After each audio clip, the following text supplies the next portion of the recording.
कोटडिजी मां सिंधियाना news network जे reporter Mohammad Ramzan उजण मूजिब कोटडिजी थाणे जी हद ॼाणी बुरड़ा चौंकी भरिसां गूंदल लिंक रोड ते पुलिस ऐं धाड़ेलनि विच में मुक़ाबिलो। हिकु ज़ख़्मी जवाबदार समेत 2 फोरू गिरफ़्तार। बग़ैर लाइसेंस जे हथियार ऐं मोटरसाइकिल हथ। 2 जवाबदार फरार।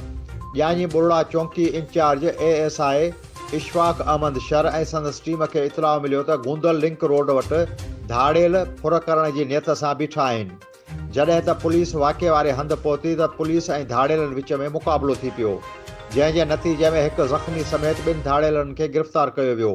SSP खैरपुर बि रूहल ख़ान खोसो चयो त गिरफ़्तार थियल 2 धाड़ेलनि ऐं ज़ख़्मियुनि खे फुर, चोरी, पुलिस मुक़ाबलनि समेत केतिरनि ई संगीन केसनि में घुर्बल आहिनि।